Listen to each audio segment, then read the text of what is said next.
Hello and welcome to boost study में आपका स्वागत है। आज दिनांक है 8 अगस्त 2021 और 8 अगस्त 2021 के 10 महत्वपूर्ण करंट अफेयर के प्रश्न और उन प्रश्नों से रिलेटेड जितने भी महत्वपूर्ण तथ्य हो सकते हैं इस वीडियो में आपके साथ साझा किया जाएगा। इस वीडियो के आखिरी में हमेशा की तरह कल वाले प्रश्न का आंसर दिया गया है और आज आपके लिए एक नया प्रश्न रखा गया है जिसका आंसर आपको कमेंट बॉक्स में देना है। ध्यान रहे, जब भी आप प्रश्न का आंसर कमेंट बॉक्स में दें तो उस प्रश्न से रिलेटेड जितनी भी जानकारी आपके साथ साझा किया जाता है या फिर आपको उस प्रश्न से रिलेटेड जितनी भी जानकारी पता हो उसको जरूर से जरूर लिखने की कोशिश करें। ऐसा नहीं कि आपने प्रश्न का आंसर ABCD में आपने देखे और आप चल लिए, ऐसा मत कीजिए। इससे आप ही का नुकसान होगा, क्योंकि अगर आप विस्तृत तरीके से लिखेंगे तो आपको बिना टेंशन और बिना परेशानी के प्रश्न से रिलेटेड बहुत सारी तथ्य याद रह जाते हैं, जिसकी वजह से आप किसी भी परीक्षा में बैठेंगे तो वहां पे आप ही का फायदा होगा। इस वीडियो से रिलेटेड PDF को इस टेलीग्राम चैनल पर जाकर आप आसानी से अवेल कर सकते हैं। टेलीग्राम चैनल पर जाकर ना सिर्फ आज का PDF बल्कि इसके पहले जितनी भी क्लास हुई है उस सब का PDF आप आसानी से अवेल कर सकते हैं। टेलीग्राम चैनल पर जाने के लिए वीडियो के डिस्क्रिप्शन बॉक्स को चेक कीजिए और कमेंट बॉक्स को चेक कीजिए, वहां पे आपको लिंक पिन किया हुआ मिल जाएगा। मेरा नाम है सुजीत शाह। चलिए स्टार्ट करते हैं। प्रश्न पहला है, किस बैंक ने health and wellness saving account की सर्विस देने की घोषणा किया? सूर्योदय small finance bank, Fino payment bank, Paytm payment bank या फिर एयरटेल पेमेंट बैंक?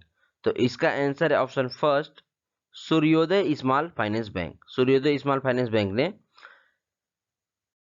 कोविड-19 महामारी के बीच ग्राहकों को अपनी संपत्ति बढ़ाने तथा परिवार की स्वास्थ्य की देखभाल करने में मदद करने के लिए एक सूर्योदय स्वास्थ्य और कल्याण बचत खाता लॉन्च किया है। अब बात है सूर्योदय स्मॉल फाइनेंस बैंक की, तो सूर्योदय स्मॉल फाइनेंस के बारे में थोड़ी सी बातें देख लेते हैं। सूर्योदय स्मॉल फाइनेंस बैंक के MD और CEO हैं भास्कर बाबू रामचंद्रन। प्रश्न दूसरा है, कौन सा केंद्र शासित प्रदेश पानी माह नामक अनोखी पहल शुरू की? चंडीगढ़, लक्षद्वीप, जम्मू कश्मीर या फिर लद्दाख? तो इसका आंसर है ऑप्शन डी, लद्दाख। लद्दाख के लेफ्टिनेंट गवर्नर राधा कृष्ण माथुर ने पानी माह नामक अनोखी पहल की शुरुआत किया। अब जैसे कल ही मैं आपको बताया था लद्दाख के बारे में, लद्दाख का कैपिटल है लेह और कारगिल। दरअसल लेह और कारगिल लद्दाख के संयुक्त रूप से कैपिटल है। जैसा कि आपको पता है कि यूनियन टेरिटरी में गवर्नर नहीं होते, उनके जगह पे लेफ्टिनेंट गवर्नर होते हैं। और लेफ्टिनेंट गवर्नर कौन है? जैसे कि मैं अभी थोड़ी देर पहले बताया, राधा कृष्ण माथुर लेफ्टिनेंट गवर्नर है। और इसका स्थापना कब किया गया था? 31 अक्टूबर 2019 को जम्मू कश्मीर राज्य से अलग करके लद्दाख को यूनियन टेरिटरी बनाया गया था। कल ही मैं आपसे डिस्कस किया हूं, याद रहना चाहिए ये सब चीजें। प्रश्न तीसरा है, मंगदेचु जल विद्युत परियोजना को मिला ब्रुनेल मेडल। यह परियोजना किस देश में स्थित है? चाइना, भारत, भूटान या फिर नेपाल? तो इसका आंसर है ऑप्शन सी, भूटान। आप बोलेंगे रुको यार, भूटान की जल विद्युत परियोजना है तो हमें क्यों पढ़ा रहे हैं?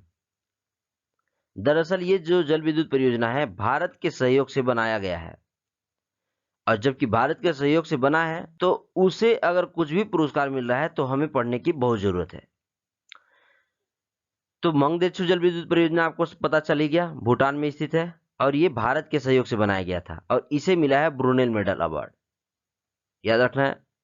अब बात भूटान की है, तो अभी एक दिन पहले ही मैं भूटान के बारे में बताया था। तो भूटान का लोकेशन जैसे कि आपको पता है, भूटान का लोकेशन ये है जो व्हाइट कलर में दिख रहा है आपको, ये यहाँ पे ये है भूटान। भूटान की राजधानी है थिम्फू।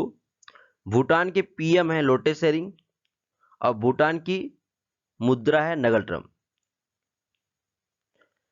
प्रश्न चौथा है, राष्ट्रीय हथकरघा दिवस कब मनाया जाता है?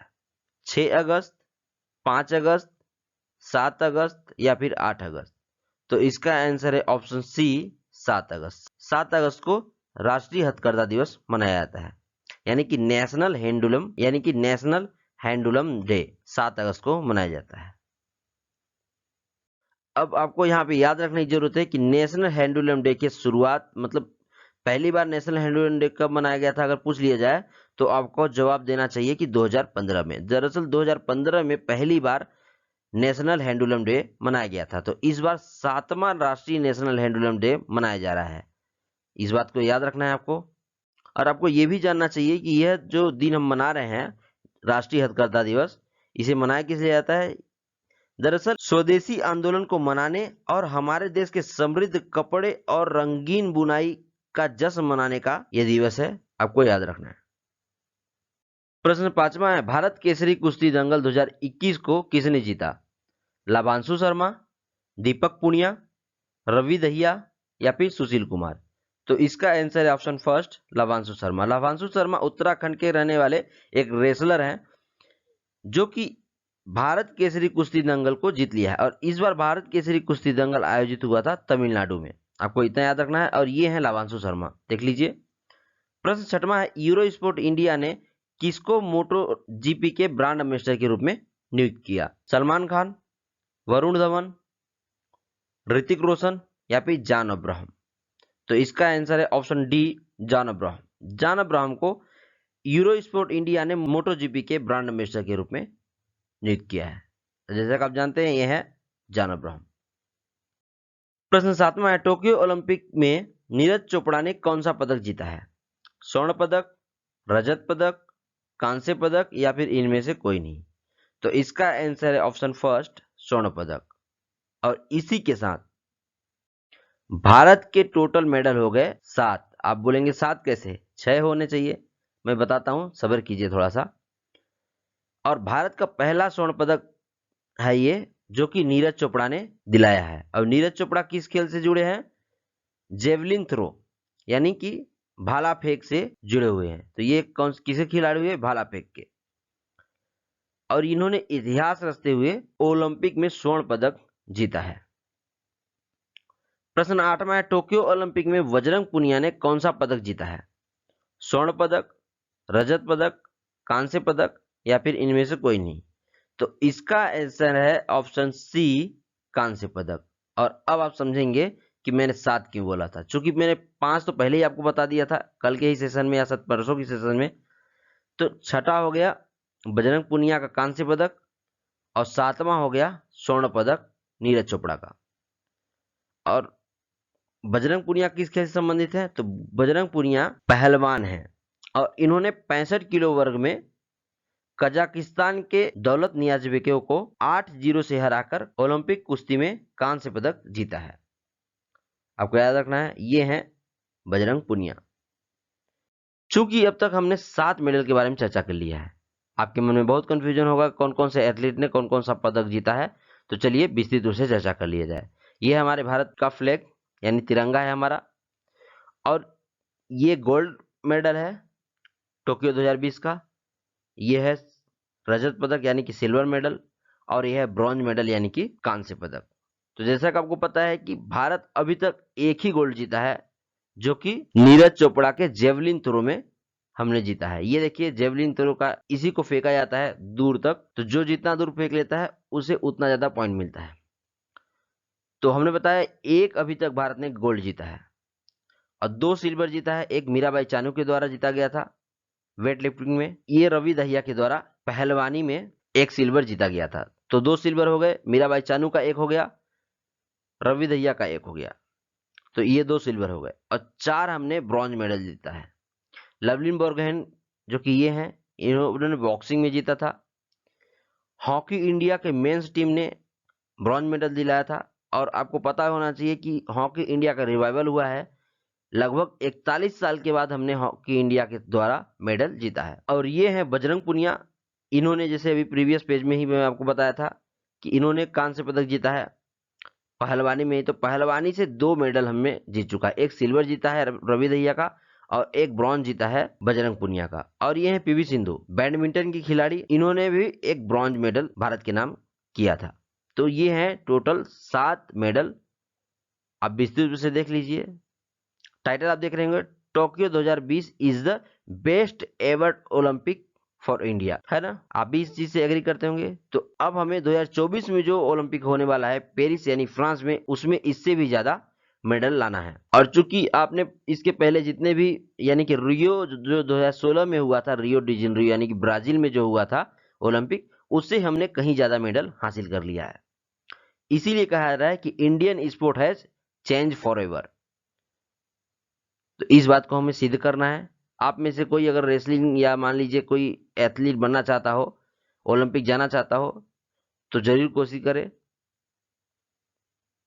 प्रश्न 9वां है, किसके द्वारा रेंज प्रौद्योगिकी पर दूसरा IEEE अंतर्राष्ट्रीय सम्मेलन किया जा रहा है? इसरो के द्वारा, DRDO के द्वारा, IRCTC के द्वारा या फिर AICTE के द्वारा? तो इसका आंसर है ऑप्शन बी, DRDO यानी कि defence research and development organisation के द्वारा IEEE यानी कि institute of electrical and electronics engineers का दूसरा अंतर्राष्ट्रीय सम्मेलन किया जा रहा है। दरअसल इस सम्मेलन का आयोजन DRDO के चांदीपुर वाले ब्लॉक में किया जा रहा है और इस सम्मेलन का मकसद यह है कि दुनिया भर से इलेक्ट्रिकल एंड इलेक्ट्रॉनिक्स के क्षेत्र के रिसर्चर्स को बुलाया जाए और उनसे इस क्षेत्र के डेवलपमेंट के बारे में चर्चा किया जाए। और ये है इस बार का लोगो, आप देख सकते हैं।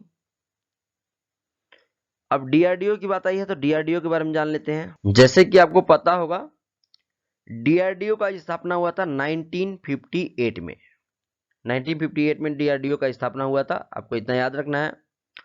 और DRDO का हेडक्वार्टर है नई दिल्ली में और DRDO के चेयरमैन है जी सतीश रेड्डी।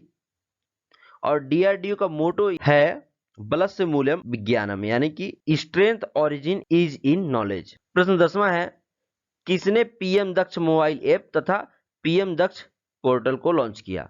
नरेंद्र मोदी, अमित शाह, निर्मला सीतारमण या फिर वीरेंद्र गोयल? तो इसका आंसर है option D, social justice and empowerment minister Virendra Kumar ने PM दक्ष मोबाइल ऐप तथा PM दक्ष पोर्टल को लॉन्च किया। और ये रहा कल वाले प्रश्न का आंसर। प्रश्न था, पद्मा सचदेवा का निधन हो गया, इन्हें किस पुरस्कार से सम्मानित किया गया था? तो इसका आंसर था पद्मश्री। इस प्रश्न के बारे में बहुत से लोगों ने बहुत सी जानकारियां कमेंट बॉक्स में लिखा था। आप सबसे अनुरोध है कि आने वाले प्रश्न का आंसर आप भी कमेंट बॉक्स में दें और उस प्रश्न से रिलेटेड जितनी भी जानकारी आपको पता हो उसको भी जरूर लिखने की कोशिश करें। नाउ ये रहा most waited part of the video यानी कि क्वेश्चन ऑफ द डे, जिसके बारे में भी आपसे डिस्कस कर रहा था। इसी का आंसर आपको कमेंट बॉक्स में देना है। प्रश्न है, जियोलॉजिकल सर्वे ऑफ इंडिया की पहली महिला निदेशक कौन बनी है? ऑप्शन है इसके स्मृति जीवन ईरानी, धृति बनर्जी, देवांशी वीरेंद्र शाह या फिर मंजूपरा? तो इसका आंसर आप ABCD के रूप में ना दे करके विस्तृत रूप से जवाब दें ताकि आपको वेल मैनर में प्रश्न को याद करना और उसका आंसर लिखने का प्रैक्टिस हो जाए। Thanks to tune with me. Session अच्छा लगा होगा तो लाइक कीजिएगा, शेयर कीजिएगा फैमिली, फ्रेंड और सोशल मीडिया अकाउंट पर और सब्सक्राइब कीजिएगा हमारे यूट्यूब चैनल को। इस वीडियो से रिलेटेड अगर कोई भी आपको सुझाव देना हो तो आप जरूर से जरूर दें, मैं उसको भरसक प्रयास करूंगा कि उसको इम्प्लीमेंट किया जा सके। Thanks for watching. जय हिंद।